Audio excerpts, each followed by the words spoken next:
Apaga la luz y siéntate conmigo un segundo. Esta historia nace de 19 años de remesas, silencios y una traición que me partió el apellido en dos.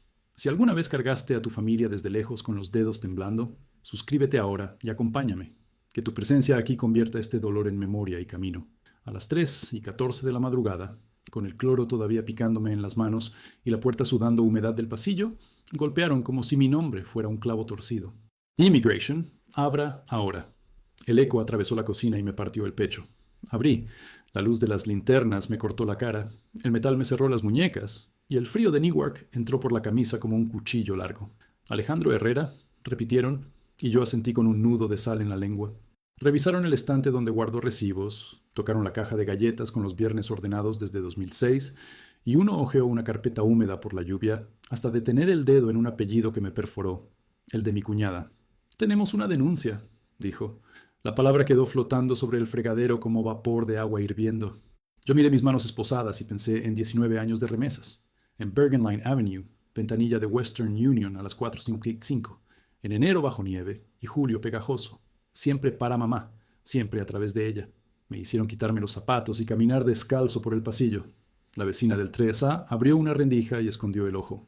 Agarré mi chaqueta gris con el cierre roto. Dentro sentí la foto de mi madre en la fiesta del pueblo de 2002. Esquina doblada, brillo gastado. Pregunté si podía llamar. Más tarde. Los agentes se llevaron mi teléfono, miraron debajo del colchón, fotografiaron la cocina. Olía a limón barato y a metal. El refrigerador quedó abierto como un rectángulo de luna. Un agente joven con acento de Queens leyó mi nombre 2 veces, como si fuera una contraseña que no encaja.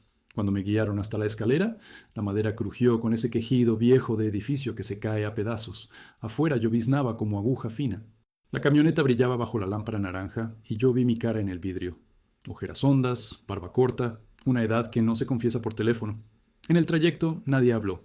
El limpiaparabrisas marcaba el mismo ritmo que los golpes en mi puerta. Yo conté hacia atrás. 2006. Cruzar, sofá prestado, platos grasientos, horas extras por silencio. 2009. Boda de mi hermano. 2011. Sillas usadas que aún cojean.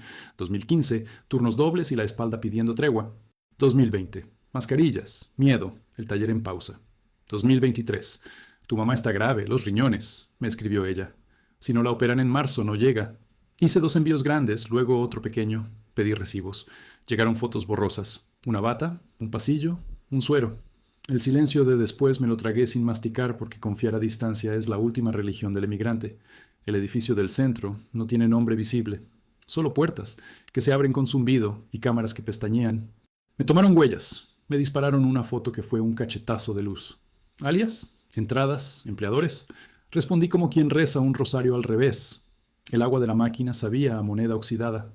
Me sentaron en una banca de metal que devolvía el frío como espejo. Un televisor sin sonido anunciaba tragedias que no eran la mía y, sin embargo, se habían parecido. Cuando al fin me dejaron llamar, mi hermano no contestó. El número nuevo de ella me mandó al buzón lleno. Llamé a Luis del taller. No firmes nada. Aguanta. Mañana busco abogada, dijo con voz de sueño que intentaba ser firme. Asentí, aunque no podía verme. Me pasaron a una celda con 3. Uno rezaba en voz baja, otro repetía su número de caso como apellido nuevo, y un tercero temblaba mirando el piso. Entonces la palabra volvió entera. Denuncia. El oficial añadió sin levantar la vista. Riesgo por razones familiares. No era un vecino con rencor ni una cuota cumplida. Era casa adentro. Pensé en enero y en el audio de WhatsApp, donde ella lloró diciendo, hazlo por tu mamá, en mi transferencia de último minuto, antes de que cerraran la ventanilla, en mi foto del comprobante con un pulgar arriba.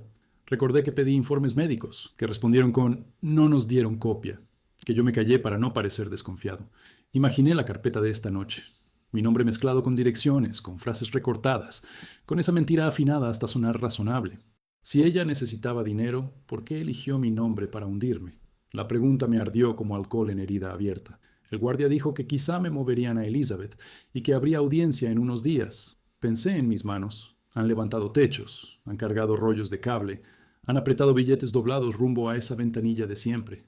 Esas manos ahora no podían rascarse la muñeca. Cerré los ojos y volví al patio de mi madre en 2019. Luz amarilla, polillas, música de banda, mi cuñada sirviendo ponche y riendo fuerte. Eres parte de esta casa, dijo. Mi hermano me abrazó. ¿Dónde empezó a torcerse la línea? ¿En la pandemia? ¿En las deudas?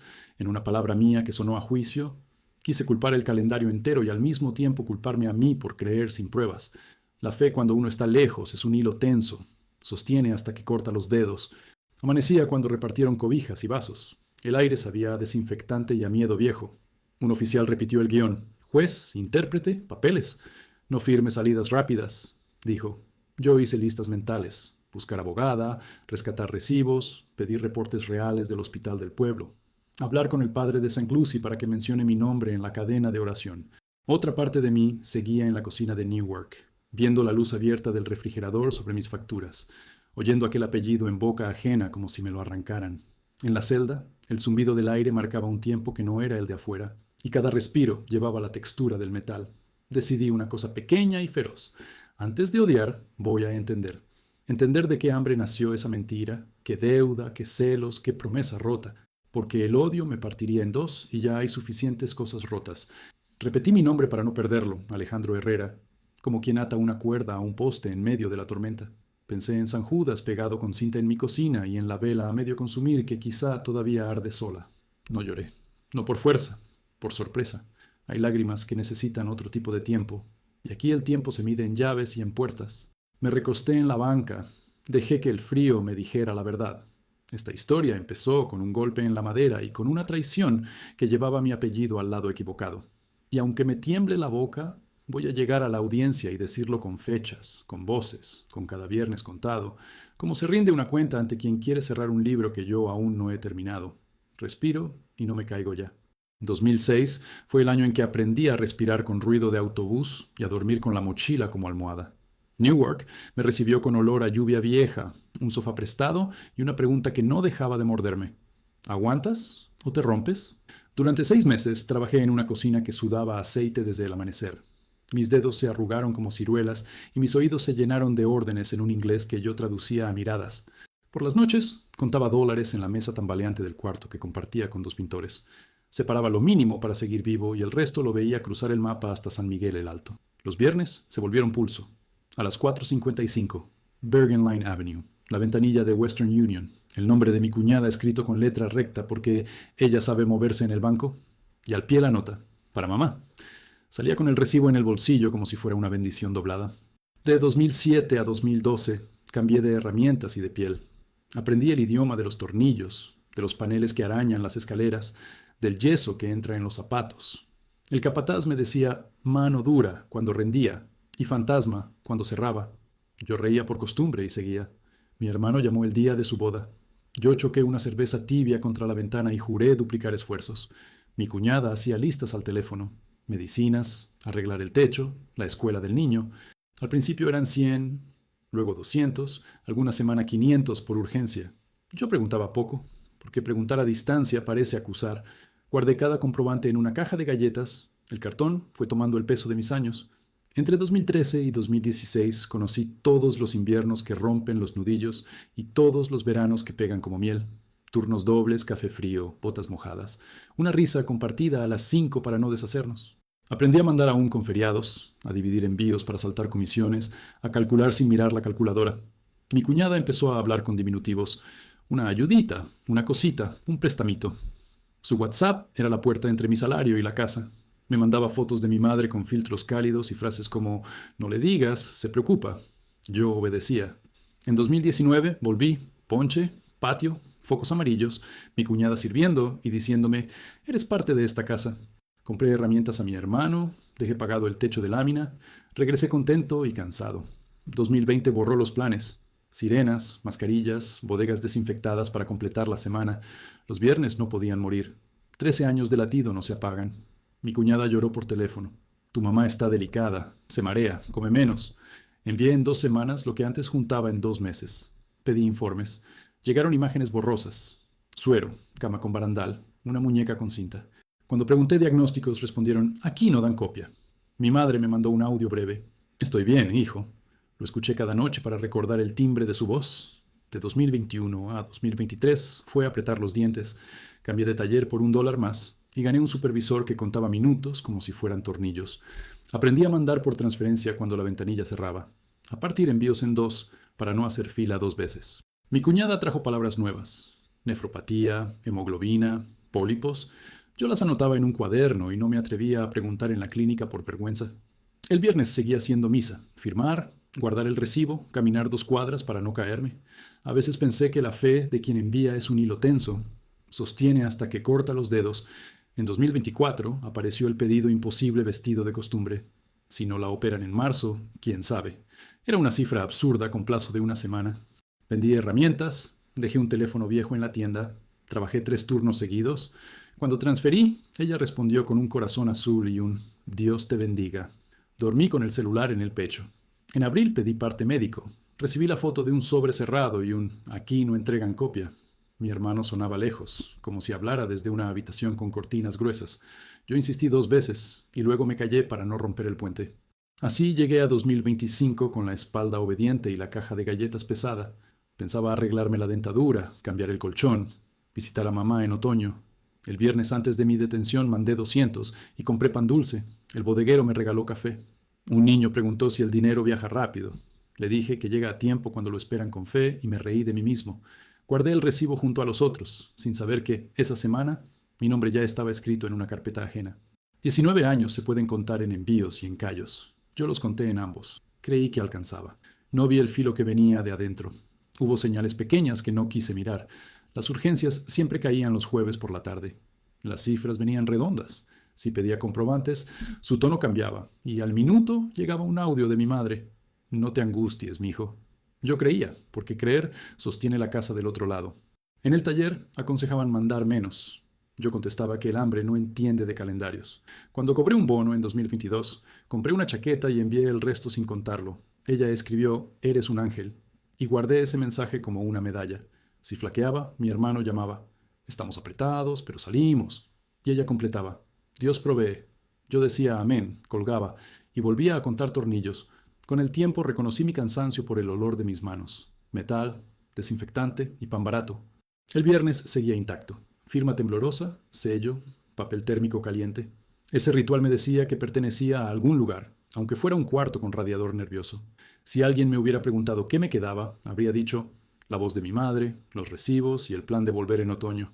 Nadie preguntó, y yo no supe leer que, mientras repetía ese camino, otra devoción crecía en sombra. Una mentira que aprendía a horario y aguardaba minuto para tocar mi fe y volverlo número. Aún. La mentira no se descubrió de golpe, sino como una humedad que sube por la pared y un día ya está en el techo. En marzo de 2025 comencé a notar el silencio.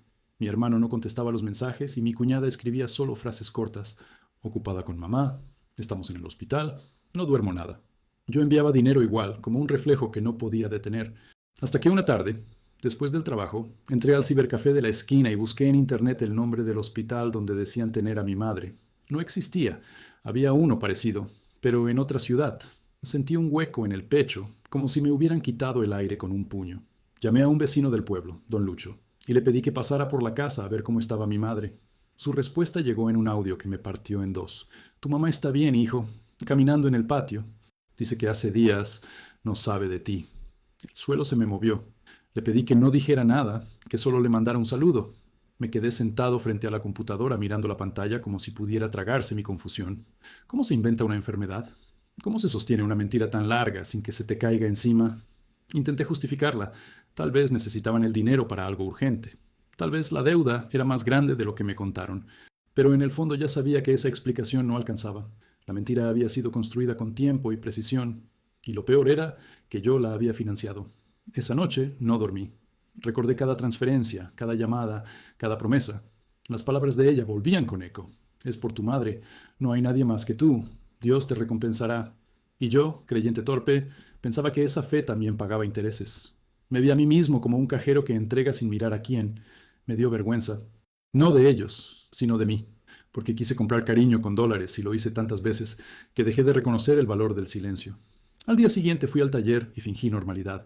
El supervisor nuevo, un tipo con barba cuadrada, me pidió papeles actualizados para una auditoría. Nunca antes habían revisado a los viejos empleados, pero esta vez parecía personal. Entregué lo que tenía. Una semana después me llamó a su oficina. Tu número de seguro no coincide con el registro, dijo, sin mirarme. Quizá sea error del sistema, intenté. Él sonrió apenas. O quizá alguien avisó. Sentí que las paredes del taller se cerraban. Esa misma tarde me suspendieron hasta aclarar la situación. Perdí la semana. luego el mes. Mientras tanto, en el pueblo, los mensajes de mi cuñada cambiaron de tono. Ya que no ayudas, no llames. Luego silencio. Mi hermano tampoco respondía. Le escribí por Messenger, por correo, por todo. Nada. Hasta que un domingo recibí una foto suya, vieja, enviada desde un número desconocido. Abajo, un texto frío. No te metas más, deja en paz a tu familia. Me quedé mirando la imagen de mi hermano levantando una cerveza, la misma foto de Navidad de 2019. Era como si el tiempo se burlara de mí. El 2 de mayo fui a la iglesia de St. Lucy, donde suelo encender una vela los viernes. El padre me vio y supo que algo andaba mal. Me escuchó en silencio. A veces la traición no viene por maldad, sino por necesidad, dijo. Pero el daño es el mismo. Le creí, pero eso no alivió el peso. Salí y vi la ciudad como si todo estuviera hecho de vidrio. Cualquier palabra podía romperme. Llamé a Luis, le conté. Aguanta, hermano. Si te metieron en una denuncia, no fue por error. Cuida tus papeles. Me reí sin ganas. ¿Quién haría eso? Él no respondió. Los días siguientes fueron un desfile de llamadas de números extraños. Algunos colgaban sin hablar. Otros preguntaban por mi dirección. Me empezó a doler el estómago, a doler de verdad, como si el miedo tuviera dientes. Un martes, al volver del supermercado, noté un sobre bajo la puerta. Era una notificación oficial. Dentro, mi nombre mal escrito y una cita con Elise. Preséntese con documentos originales. Sentí que la sangre me bajaba hasta los pies. Me senté en el suelo. Afuera pasaba el camión de la basura, y por un momento todo sonó normal. Intenté dormir, pero la cabeza no obedecía. Pensé en cada conversación con mi cuñada, su tono, sus pausas, la manera en que siempre decía, no le digas a tu mamá. Me di cuenta de que me había convertido en un secreto dentro de mi propia familia, de que mi voz era útil solo mientras producía dinero. Quise llorar, pero no salía nada. La vergüenza tiene su propio silencio. El día anterior a mi cita con Elise, fui a trabajar igual, aunque sabía que era inútil. Necesitaba moverme. El supervisor ni me miró. En el almuerzo, un compañero me dijo, «Te vieron en una lista». No quiso explicar más. Me temblaron las manos. No almorcé. Caminé hasta mi casa como un animal perdido. En la puerta del edificio había dos tipos hablando por radio. Pasé de largo. Subí las escaleras sin mirar atrás. Dentro, la nevera seguía abierta y la cocina olía al mismo cloro del primer día. Esa noche recé por costumbre. No pedí nada, solo repetí nombres. Mi madre, mi hermano, mi cuñada. Quise entender en qué momento el amor se convierte en herramienta, en arma. La confianza, pensé, es un hilo que no hace ruido cuando se corta. Al amanecer aún no había dormido, y cuando el golpe llegó, el mismo golpe seco de madera contra metal, no me sorprendió. Todo ya estaba decidido. Lo que no sabía era que, detrás de esa puerta, no solo se acababan 19 años de envíos, sino también la versión de mí que todavía creía en la familia como refugio. Esa noche no me arrestaron. Me despertaron de una vida entera de ilusiones bien ordenadas. La celda tenía un olor que no se quita, una mezcla de sudor viejo, desinfectante barato y miedo reciente. El aire era tan denso que parecía tener peso. Yo no dormí. Cada vez que cerraba los ojos veía a mi cuñada escribiendo ese formulario, tal vez en la mesa de mi madre, con calma, inventando una historia que me transformaba en un peligro. Alejandro Herrera, riesgo familiar. Lo había leído en la carpeta. Esa frase me taladraba la cabeza. Pensé en cómo la confianza se convierte en papel y cómo el papel se convierte en arma. Todo lo que había construido cabía ahora en un expediente frío. A la mañana siguiente me trasladaron. Elizabeth, dijeron. Un edificio gris, ventanas pequeñas, luz blanca que no distingue la hora. Me dieron un número. Ya no era Alejandro, sino el 1746A25. Así me llamaban, así me contaban. 174.6. A25, a revisión. Me convertí en fila, en ficha, en respiración sincronizada con otras 70 voces que también repetían sus números. En la sala, un televisor mostraba noticias de deportaciones y yo me vi entre los rostros borrosos de la pantalla. A veces, la realidad tiene el mismo tono que un mal sueño. Me asignaron un catre junto a un hondureño llamado Omar. Llevaba un mes esperando audiencia. No creas nada hasta oír al juez, me advirtió. Me contó su historia como quien comparte un cigarro. Cada palabra suya era un espejo. Hijos lejos, traición cerca, promesas rotas por un sello. En la noche, los guardias hacían rondas y el sonido de las llaves era el único reloj. Uno aprende a medir el tiempo por las puertas que se cierran. Los días pasaron sin nombre. Comíamos a las 6, revisiones a las 10, silencio obligatorio después de las 11. Yo usaba las horas muertas para repasar mi historia, cada detalle, cada fecha. El abogado público me visitó una vez. Me habló rápido. Su caso es difícil. La denuncia vino de un familiar directo, eso pesa. Pero es falsa, dije. Él encogió los hombros. Habrá que probarlo.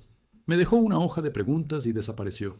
Fue Omar quien me consiguió un teléfono para hacer una llamada de 3 minutos. Marqué a don Lucho, el vecino del pueblo. Contestó con voz baja. Tu mamá no entiende qué pasa. Dice que tu cuñada anda nerviosa, que tu hermano casi no sale. Le pedí que la cuidara, que no dijera nada. Antes de colgar, me soltó una frase que me quemó la garganta. Tu hermano sabe lo que ella hizo, pero tiene miedo. Miedo. Esa palabra me dolió más que cualquier grillete. Esa noche soñé con el patio de mi madre. El olor a tierra mojada, el canto de los gallos, la sombra del limonero. Ella barriendo despacio, como siempre. Y al fondo, mi cuñada hablando con alguien que no se ve. Desperté con los ojos mojados y la garganta seca. Afuera, los otros seguían durmiendo. La madrugada en los centros de detención es distinta. No hay silencio. Hay un zumbido constante que parece venir del alma. Pasaron los días y mi nombre fue llamado. Herrera, audiencia. Me esposaron de nuevo. El pasillo era un túnel sin relojes. Me llevaron a una sala con una bandera y un juez detrás de una pantalla. Había una intérprete y un oficial que sostenía mi expediente. Cuando lo abrió, vi el sello rojo. Recomendación de deportación preventiva. Mi estómago se contrajo. La intérprete me pidió calma, pero su voz temblaba. El juez habló sin mirarme. Tiene una denuncia de identidad falsa y un reporte de amenaza hacia familiares en su país. Yo negué con la cabeza. Eso es mentira. ¿Puede probarlo? Preguntó él. Mostré los recibos, las transferencias, los mensajes que había impreso de mi teléfono. El abogado público apenas los miró. Todo parece en orden, murmuró. Pero la fuente es cercana, señor Herrera. Esa palabra, cercana, me atravesó. Cercana como el cuchillo que corta mejor. Pedí hablar. Conté mi historia. Los años, los envíos, la enfermedad inventada, la llamada de don Lucho. Mientras hablaba, sentí que el aire cambiaba, que el juez levantaba la mirada por primera vez. ¿Dice que su madre no está enferma? Asentí. Que su cuñada lo denunció falsamente. Asentí de nuevo. El oficial que sostenía el expediente se movió incómodo. Dijo algo al oído del juez. La intérprete pidió repetir. Hay un archivo adjunto, explicó el juez. Una grabación de voz enviada junto con la denuncia. Mi corazón se detuvo. La pusieron. Era la voz de ella. Decía, si no lo detienen, él va a volver y va a quitarnos todo. Es peligroso. La voz sonaba tan segura, tan tranquila, que por un momento dudé de mí. Luego vino otra frase, dicha más bajo, casi un susurro. Mi esposo no sabe que hago esto. Sentí que el mundo se abría bajo mis pies. El juez pidió silencio. El abogado me miró distinto. Esto cambia las cosas, dijo. Pero no cambió de inmediato. Me devolvieron a la celda, a la misma cama fría. Esa noche no recé. No podía. En la oscuridad, Omar me dio una palmadita en el hombro. A veces Dios se queda callado para que escuches a los hombres. No entendí, pero me quedé quieto, mirando la pared. A la mañana siguiente, la intérprete volvió con una hoja nueva. Su audiencia continuará. Su madre fue contactada. Dijo que no sabía nada de denuncias. Sentí un alivio corto, de esos que no llegan a llenar el pecho. Pedí que la llamaran otra vez. Me negaron el permiso. Caminé por el pasillo contando pasos. Afuera, la luz del sol apenas entraba por las rendijas. Pensé en cómo la verdad y la mentira se parecen tanto cuando las separa una distancia. Durante días repasé todo. ¿En qué momento mi cuñada se convenció de que era justo hacerlo? ¿Fue una idea suya o alguien la empujó? Recordé que, en diciembre, mi hermano me pidió dinero para un negocio. Yo no pude ayudarlo esa vez. ¿Fue ese el detonante?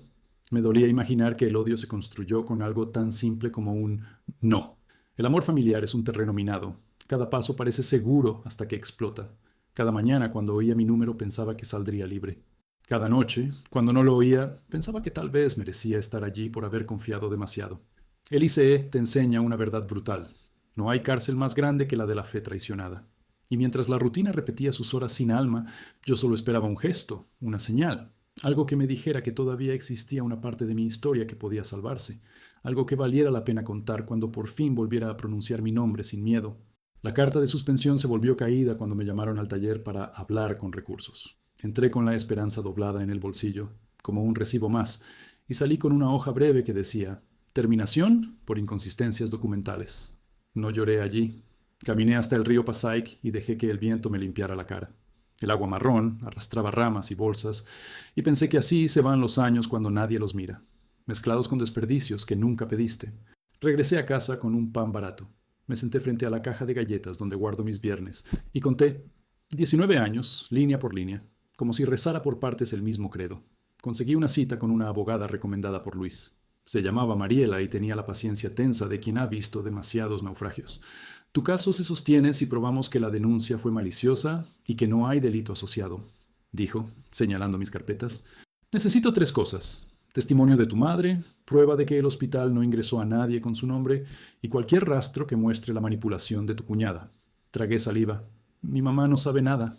Entonces, tendrá que saber. La frase me dolió más que el despido. Mariela respiró hondo. También pediremos que citen a tu hermano. Si titubea, el caso cambia de color. Llamé a don Lucho para que acompañara a mi madre a la clínica municipal y pidiera una constancia. Él aceptó sin preguntas. 2 días después me envió una foto. No hay historial de internación a su nombre en los últimos 3 años. Temblé, no de rabia, de vergüenza. La imagen era la prueba de que yo había financiado un fantasma. Mandé otro mensaje. No le digas aún, espera. Esa noche, sin trabajo y con la nevera vacía, conté monedas. Pagué el alquiler con billetes arrugados y le dejé a San Judas una promesa torpe. Si salgo de esta, aprenderé a decir no.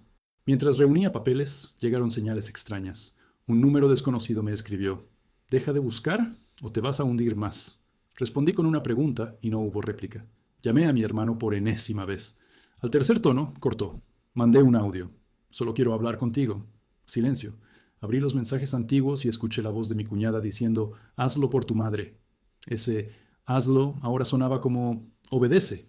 Entendí que la obediencia fue mi segunda patria, un lugar donde uno no pregunta para no perder el poco amor que tiene. Mariela logró otra audiencia. Vamos a mostrar el patrón de remesas y la inexistencia del tratamiento, dijo. Y pediremos citar a tu hermano por videollamada. Acepté con una mezcla de alivio y miedo. Soñé un pasillo donde cada puerta tenía una palabra. Dinero, silencio, culpa. Al final, una puerta decía familia. Empujé, y detrás no había nadie. El día de la audiencia, la intérprete me saludó por mi nombre como si intentara pegarme al mundo. El juez miró los documentos con algo de fastidio. Cuando Mariela habló, la sala cambió de temperatura.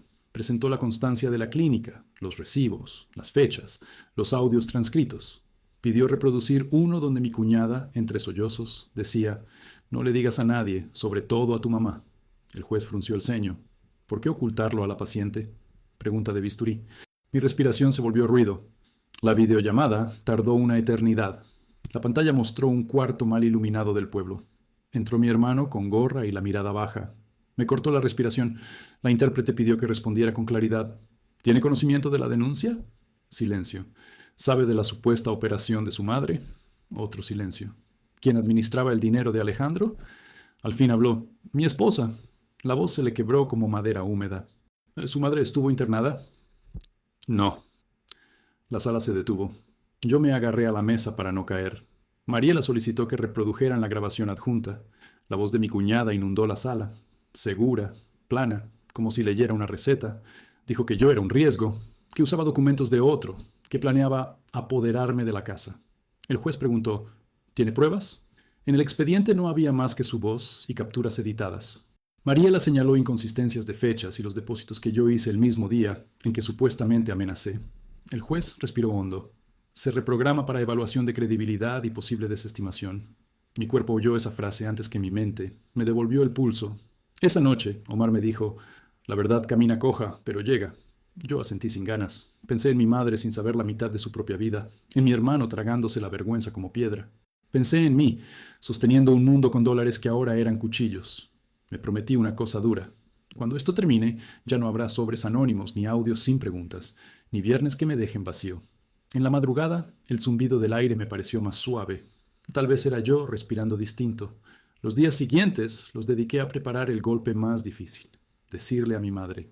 Mariela dijo que era necesario, que su testimonio podía romper la pared. Llamé con manos sudadas. Cuando escuché su hola, me temblaron las rodillas. Le conté despacio, cuidando cada palabra como si fuera vidrio. Del otro lado, silencio. Luego su voz, pequeña y firme. Yo no estuve en ningún hospital, hijo. Y si esa mujer hizo eso, Dios la perdone, pero aquí nadie te quita tu lugar. Lloré sin ruido. No de tristeza, de alivio rabioso. Era la primera verdad limpia en meses. Colgué con una sensación de fin que no era derrota. Salí al patio del módulo y miré el rectángulo de cielo que nos dejan. Un pájaro cruzó muy rápido, como si no quisiera recordar. Pensé en la palabra regreso y la sostuve en la lengua como un caramelo duro. Regresar a mí antes que a cualquier sitio. Regresar con la espalda recta y las manos limpias de obediencias ciegas. A lo lejos, Una puerta se abrió y un guardia gritó mi número. Sentí que el tiempo volvía a moverse. Tal vez la verdad ya estaba en camino, aunque llegara con la cojera de todo lo vivido.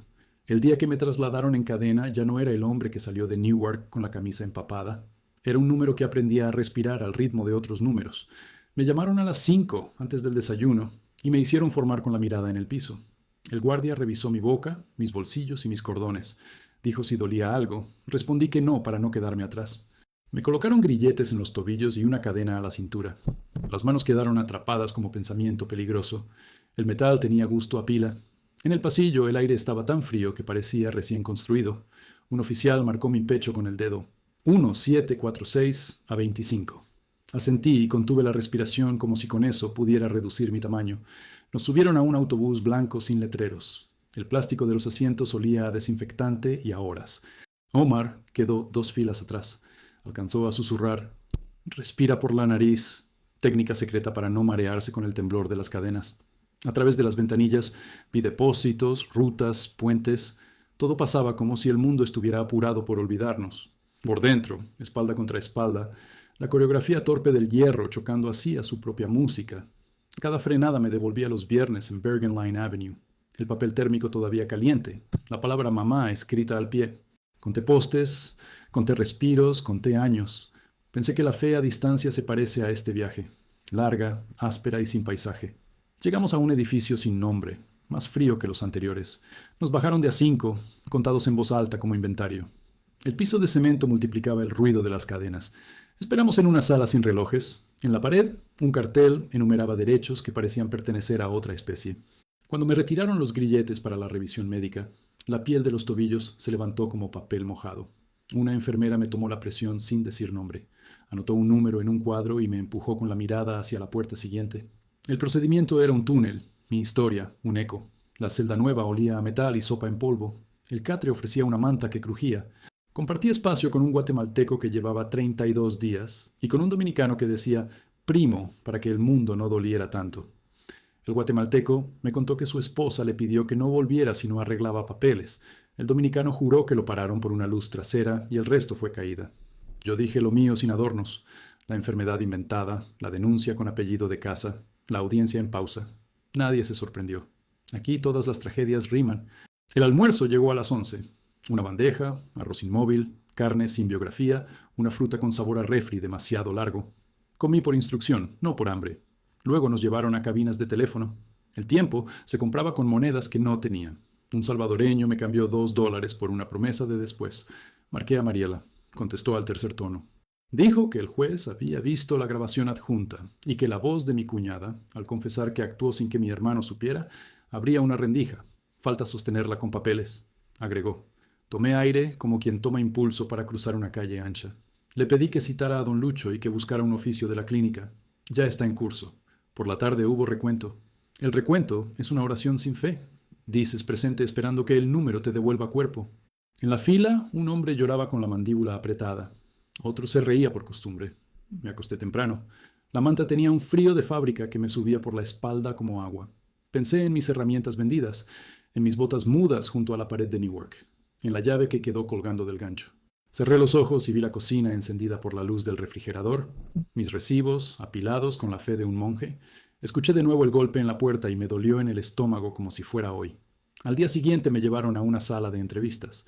Un oficial de gafas finas me preguntó por el riesgo familiar, leyéndolo como descripción de producto. Repetí la historia, fechas, montos, nombres. Tecleó largo y dijo: «Eso decide el juez». Firmé formularios que certificaban que entendía notificaciones en un idioma que no es mío. Sentí que firmar se parecía a pedir perdón sin saber por qué. Me devolvieron al módulo con un folleto que aconsejaba paciencia, agua y silencio. Esa tarde liberaron a Omar con grillete electrónico y cita futura. «Nos vemos afuera», dijo, más por fe que por estadística. Cuando se fue, el módulo se encogió. Me senté contra la pared y escribí con el dedo, sobre el polvo, 3 nombres: Mamá, Luis, Mariela. Los borré enseguida, como si escribirlos pudiera restarlos. El dominicano me ofreció media pieza de pan sin mirarme. «¿Pa que soñés con otra cosa?» Partí el pan y lo compartí con el guatemalteco. El gesto fue un alambre tendido entre 3 soledades. No curó nada, pero sostuvo un rato la dignidad. Esa madrugada soñé con el taller. Olor a metal caliente, chispa que salta del disco, martillo marcando cadencias como rezos. En el sueño mi hermano entraba, miraba mis manos y decía perdón sin voz. Me despertó el tintineo de llaves. Anunciaron traslados para audiencia, y mi nombre apareció en la lista. Tragué seco. En el espejo de acero vi unos ojos que empezaban a parecerse a los de mi padre cuando aceptó que la vida a veces no negocia. El camino de regreso al tribunal fue igual de blanco y de frío, pero yo llevaba algo que antes no tenía, el hilo de una certeza. No una victoria, ni un plan perfecto, un hilo. Si contaba mi historia con fechas y vergüenza visible, tal vez abriría la rendija. Si mi hermano repetía la verdad delante de la bandera, quizá el peso se movería un centímetro. Apoyé la frente en el vidrio helado y conté respiraciones como cuentas de rosario. Cuando el autobús se detuvo, el metal volvió a cantar. Me puse de pie y dije presente con una voz que, aunque pequeña, ya no temblaba igual. El día de la redada en el taller no olía a sorpresa. Olía a detergente y a acero caliente. Era jueves, 3:38, y el supervisor nuevo se paseaba con una planilla como quien. Nos hizo dejar las herramientas en el piso. El compresor siguió respirando, como perro que no entiende la orden.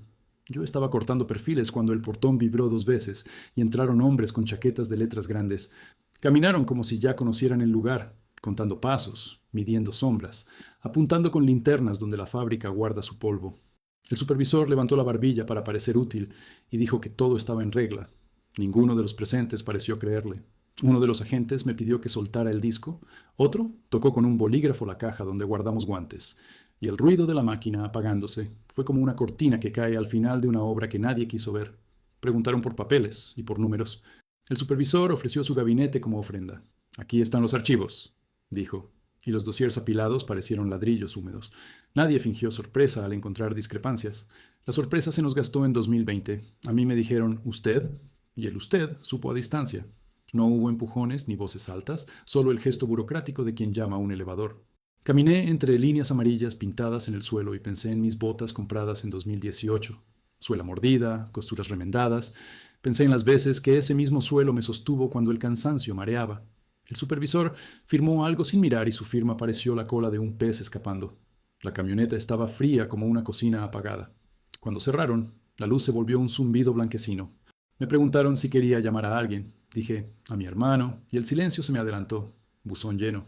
Apreté el teléfono contra la frente y recordé la cifra imposible de marzo, el sobre inexistente, la foto borrosa de un suero que podría ser de cualquiera. El agente frente a mí hojeaba una carpeta con mi nombre. Cada hoja sonaba como un billete arrancado de la pared. Por la ventana alta asomaban cables, nubes, una grúa inmóvil. Pensé que el mundo seguía, y que lo hacía con una indiferencia. En el centro me recibió una cadena de frío que empieza en el pasillo y termina en el catre. El uniforme raspaba, la manta crujía, el número se pegó a mi pecho como un nombre mal dicho. Un hondureño me enseñó a doblar la manta para que no se pegue al cuello. Un peruano me advirtió que la peor hora es entre las 2 y las 4, cuando los pensamientos no piden permiso. Yo conté los zetas del piso y la distancia entre barrotes, como si inventariar me devolviera control. La primera noche no hubo sueño. Hubo una película a medias, donde la puerta de mi apartamento se cerraba una y otra vez, y la luz del refrigerador quedaba abierta sobre mis recibos. Al segundo día, me llevaron a tomar declaración. La sala tenía bandera, mesa de fórmica y un silencio barnizado. El oficial leyó «riesgo por razones familiares», con la serenidad de un cajero que enumera monedas. Le expliqué la enfermedad inexistente, los audios, la constancia de la clínica que decía que mi madre no había sido internada en 3 años. Dibujé un mapa de meses con palabras, como si trazar líneas protegiera algo. Él asentía con una economía de gestos que desespera. Al terminar, me ofreció agua en un vaso de papel que sabía a moneda vieja. Omar seguía allí con su humor de cuchillo sin filo. «Cuando salgas, me mandas una foto del limonero», pidió. Sonreí con los labios, no con el pecho. Repartieron lápices cortos. Escribí fechas en un folleto y me impuse una disciplina inútil. Recordar el color del cielo de cada viernes de envío. Azul de enero, plomo de marzo, amarillo viejo de julio. Me descubrí coleccionando cielos para no coleccionar derrotas. El tercer día anunciaron traslados y mi nombre no estaba. La espera empezó a oler a humedad. Un dominicano contó un chiste sin remate. Nadie rió, pero el silencio se movió un centímetro. Llamé a Mariela. Dijo que insistía en citar a mi hermano y que la grabación adjunta, donde mi cuñada admitía que él no sabía, habría una rendija. «Las rendijas existen», añadió, «pero a veces se esconden detrás del papeleo». Pensé que yo también viví años en una rendija, la de creer sin preguntar para no romper un cariño prestado, Revisé mis manos y todavía tenían pintura del taller. Eran mi única propiedad clara. Entonces miré la redada desde otro ángulo, no el mío. Vi el casco amarillo en mi mesa, la taza con la huella de mis labios, el charco de aceite junto a la prensa. Imaginé al supervisor deteniéndose frente a mi casillero, tocando mi nombre con el dedo, mirando el reloj. Tal vez no fue imaginación. Tal vez la puerta vibró a la hora exacta porque alguien dio la hora exacta. Cuando cayó la noche, la liturgia de llaves y botas volvió a empezar. Miré mis uñas como quien mira un mapa. Pensé que el trabajo es una identidad que ni uniformes ni números borran del todo. Me prometí algo pequeño y feroz. Si salgo de aquí, elegiré mi nombre antes que cualquier obediencia. No más viernes automáticos, no más audios que gobiernen mi fe, no más silencio que pague intereses. Dormí a medias y soñé que empujaba el portón del taller. Del otro lado no había polvo ni ruido, solo el patio de mi madre, el limonero brillando bajo un foco amarillo. Desperté con el zumbido del aire clavado en la garganta. El cuarto día, por fin, dijeron mi nombre para traslado. La cadena en los tobillos volvió a cantar. El autobús blanco esperaba con su aliento de frigorífico. El amanecer detrás del vidrio tenía color de papel de oficina. Apoyé la frente y conté postes como cuentas de rosario. Me repetí 3 frases que ya son mías. Entender antes de odiar, hablar con fechas, mirar de frente. La puerta se cerró, el motor rugió y el mundo se movió sin mí. Empezaba el camino hacia la audiencia, pero yo seguía dentro de la detención, aprendiendo a nombrar lo que duele por su nombre verdadero. La sala de audiencias olía a papel húmedo y a café viejo. Cuando me sentaron frente al juez, sentí que el corazón me vibraba como una máquina encendida. La intérprete, una mujer con voz calmada, me dijo que respirara. Enfrente, Mariela acomodó los documentos con cuidado de cirujana. Era el día en que todo podía romperse o comenzar de nuevo. El juez revisó las carpetas sin levantar la mirada. Señor Herrera, su expediente indica una denuncia familiar por riesgo y suplantación. ¿Desea declarar? Asentí. Mis manos sudaban. La cadena del grillete tintineó como si marcara el compás de mi miedo. Mariela me indicó con un gesto que hablara despacio. Conté lo mismo que he contado 1000 veces en mi cabeza. Los años, las remesas, la enfermedad inventada, el dinero que cruzó medio continente, los recibos, las fotos falsas. La intérprete traducía y con cada palabra suya sentía que el aire pesaba menos. El juez levantó la mirada y me observó largo rato. ¿Por qué no denunció usted antes?, preguntó. No supe responder. Porque uno no denuncia a su familia. Porque el amor te entrena para perdonar antes de entender. Dije solo. Por miedo. Pidieron reproducir la grabación enviada con la denuncia. La voz de mi cuñada llenó la sala. Si no lo detienen, va a quitarnos todo. Es peligroso. El juez arqueó una ceja. Mariela solicitó reproducir otra prueba, la llamada con mi hermano, grabada con autorización. En la grabación, él confesaba en 3 sollozos que no sabía nada, que ella lo convenció de guardar silencio, que tenía miedo de perderla, de quedarse solo. El juez detuvo la reproducción y dejó caer la pluma sobre la mesa. Entonces el riesgo era inventado, murmuró. Nadie respiró. Mariela pidió la palabra. Su señoría, esta denuncia no solo destruyó la estabilidad de mi cliente, sino que expuso una red de manipulación doméstica y emocional que no tiene que ver con leyes migratorias. Lo que aquí se juzga no es un delito, sino una traición. El juez permaneció inmóvil, pero sus ojos se ablandaron. La intérprete tradujo y la frase flotó como un rezo invertido. Pidieron un receso. Me dejaron en una sala pequeña con paredes del color del polvo. Afuera, los pasos de los oficiales sonaban como relojes descompuestos. Mariela entró y me miró con una sonrisa mínima. Vamos bien, pero no te hagas ilusiones todavía. Falta la parte técnica. Asentí. Tenía la garganta seca, la lengua amarga. Pensé en mi madre, en don Lucho, en el limonero del patio. Pensé en mi cuñada, en sus mensajes, en su voz firme. No sentía odio, solo una tristeza enorme que no encontraba nombre. El segundo bloque de la audiencia fue más largo. El juez pidió confirmar los registros del hospital. Mariela entregó la constancia. No se registra paciente bajo el nombre de la señora Herrera entre 2021 y 2024. El juez asintió, tomó nota, y giró hacia el representante del ICE. ¿Hay evidencia contraria? El hombre revisó su carpeta, movió la cabeza. No, señoría. Un silencio denso llenó el aire. Sentí que el piso respiraba bajo mis botas. El juez habló al micrófono. Con base en los testimonios y documentos, se suspende la orden de deportación preventiva hasta nueva revisión. No era libertad, pero era oxígeno. La intérprete me tradujo despacio, como si temiera que el sentido se rompiera. No lo van a deportar hoy, dijo. El hoy se me clavó como un clavo caliente. Mariela me apretó el hombro. Ganamos tiempo. Tiempo. Esa palabra que siempre me falta y que, por primera vez, parecía ponerse de mi lado. De regreso al centro, el autobús se sintió más liviano. Afuera llovía una llovizna fina que limpiaba los charcos del asfalto. Por primera vez en meses, el cielo me pareció algo parecido a un techo. Omar ya no estaba. Habían trasladado su grupo. Me acosté en el catre y respiré hondo. No podía dormir. Escuché las voces lejanas de los otros. Nombres, oraciones, risas quebradas. En la pared, la sombra del ventilador giraba lenta como si contara historias. Pasaron 3 días. Mariela me llamó con una noticia. Tu hermano pidió hablar contigo desde el consulado. Sentí una punzada en el pecho. ¿Qué quiere? Dice que necesita verte, que quiere explicarte algo. Acepté. El encuentro fue por video. Cuando la pantalla se encendió, su rostro apareció más viejo, más flaco, con ojeras como de siglos. Hermano, dijo, yo no sabía que ella iba a hacer eso. Me enteré después. Me amenazó con irse, con decirle a mamá que tú la habías abandonado. Lo escuché sin interrumpirlo. Tenía miedo, repitió. Miedo de quedarme solo, de perderlo todo. No supe qué contestar. El silencio entre los dos fue un océano. Te traicionamos, dijo al final. No los dos, ella, pero yo también por callar. Se cubrió la cara con las manos. Quise odiarlo, pero no pude. Ya no importa, murmuré. Solo cuida a mamá. La conexión se cortó con un ruido metálico. La pantalla negra me devolvió mi reflejo. Un hombre cansado, pero no roto. Esa noche recé. No pedí libertad ni venganza, solo comprensión. Que la verdad no se perdiera en los pasillos del sistema. Que la voz de mi madre no se apagara antes de oír que su hijo seguía vivo.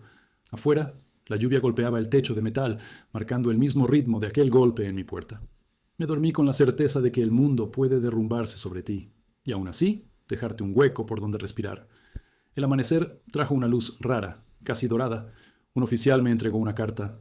Revisión, de caso, aprobada. Proceso suspendido temporalmente. No entendí de inmediato. Luego lo supe. No estaba libre, pero tampoco perdido. Entre el ruido de cadenas y radios me permití una sonrisa pequeña. Era el primer gesto libre que recordaba en mucho tiempo. El principio de algo. No de lo que soñé, pero sí de lo que merezco. El derecho a contar mi historia sin que nadie más la firme en mi lugar. La notificación llegó al amanecer, doblada dentro de un sobre amarillo con el sello azul del tribunal. Revisión de caso en curso. Se autoriza permanencia temporal mientras se determina resolución final. No era libertad, pero era una grieta en la pared. Mariela me llamó poco después. Lo lograste, Alejandro. No es el final, pero ya no estás al borde. Me quedé en silencio. A veces el alivio también duele, porque llega cuando ya no tienes fuerzas para celebrarlo. Ella añadió, podrán soltarte con supervisión o trasladarte a un centro civil. Dependerá del juez. Colgué y me senté en el catre. No lloré, solo respiré. Respirar era mi nuevo oficio. Los días siguientes pasaron lentos, medidos por el sonido de las llaves y el zumbido del aire. Cada noche escribía en un trozo de papel los recuerdos que no quería perder. La voz de mi madre, el olor a jabón del taller, el ruido del tren cuando cruzaba el puente, la luz del refrigerador en la cocina vacía. Escribía porque temía olvidar quién era antes de este número. Omar, ya libre con grillete, me llamó desde un teléfono prestado. Aguanta, hermano, ya casi. Su voz sonaba lejos, pero viva. Me habló de su hija, de cómo el sol en la calle parecía más brillante después de tanto gris. Cuando salgas, te invito a un café en la 8th Avenue. Le creí porque necesitaba creer en algo. Mariela llegó un martes con una carpeta nueva. Tu caso se volvió un ejemplo, Alejandro. La fiscalía revisa los procesos con denuncias familiares. Hay presión política para limpiar los errores. Yo la miré sin entender del todo. Ella siguió. Tu cuñada podría enfrentar cargos por falso testimonio. Si eso ocurre, podrías recibir una visa humanitaria. La palabra visa me pareció un milagro que no sabía pronunciar. No supe si sentir alegría o miedo. ¿Y mi hermano? Pregunté. Lo están interrogando de nuevo, pero coopera. Esa noche soñé con él, sentado bajo el limonero del patio, mirando el suelo con culpa. En el sueño, yo le decía que no lo odiaba y él respondía sin voz. El miércoles, un guardia me avisó que tenía visita. Bajé con el corazón al trote. Pensé que era Mariela o tal vez un voluntario, pero cuando crucé el vidrio de la sala, vi a una mujer de cabello gris y manos pequeñas. Tardé en reconocerla. Mi madre. No sé cómo consiguió venir, ni cuánto tardó el vuelo, pero estaba allí, con su suéter color arena y sus ojos cansados. Me quedé congelado. Tomó el teléfono y dijo, te dije que Dios no se olvida. Sentí que algo dentro de mí se derrumbaba y se reconstruía a la vez. Quise tocar el vidrio. Mamá, no tenías que venir. Tenía que verte, respondió. Allá todo se cayó, hijo. Ella se fue del pueblo. Nadie sabe dónde está. Tragué saliva. ¿Y él? Tu hermano está con vergüenza, pero te va a hablar. Dice que quiere pedirte perdón. Nos quedamos mirándonos. Hablamos de cosas pequeñas, la casa, el limonero, el perro de don Lucho.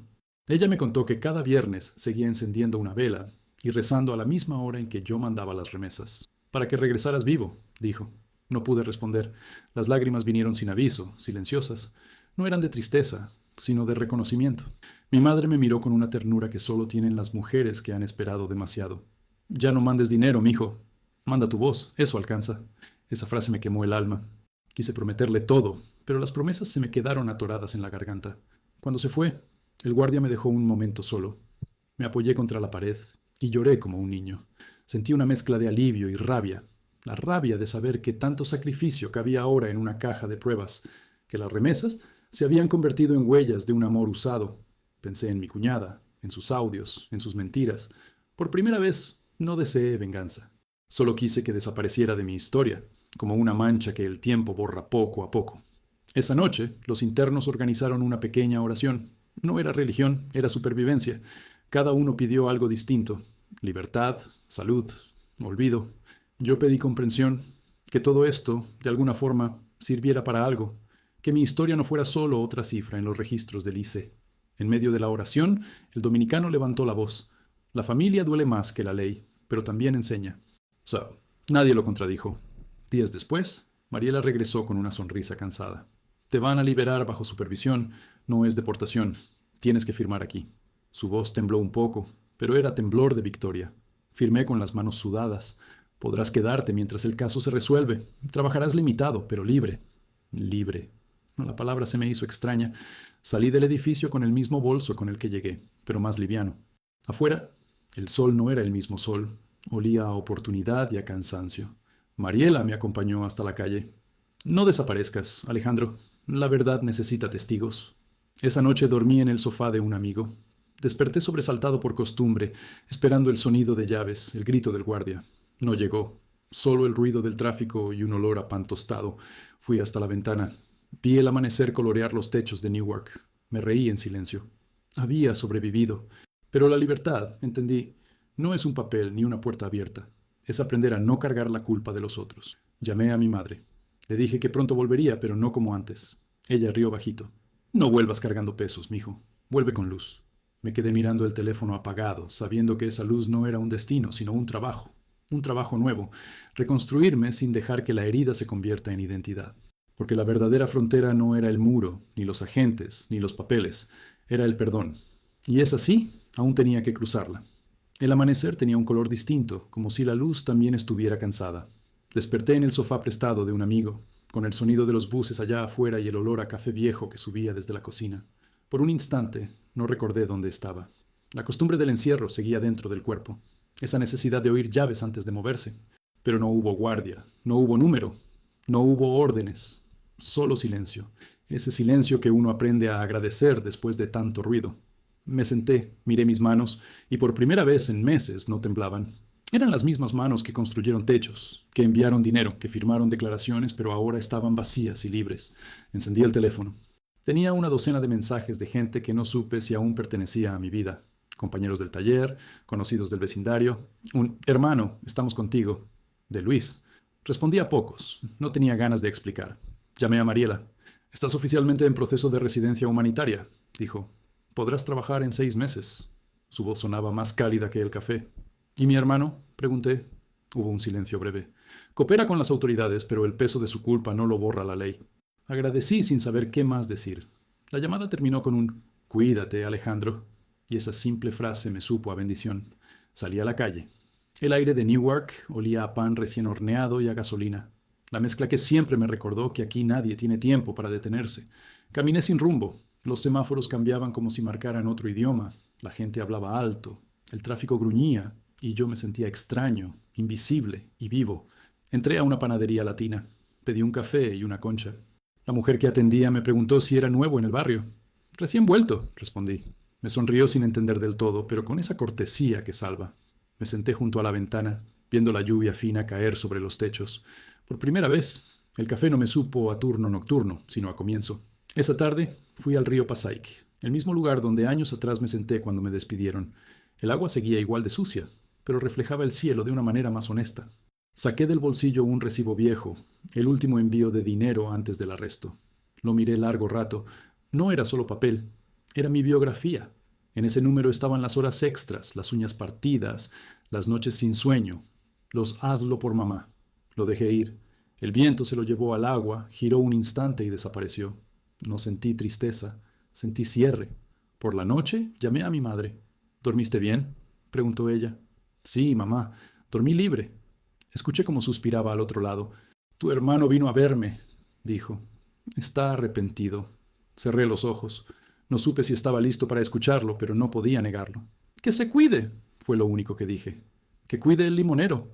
Ella rió suavemente y esa risa me devolvió la infancia, cuando el mundo era un patio y la traición aún no existía.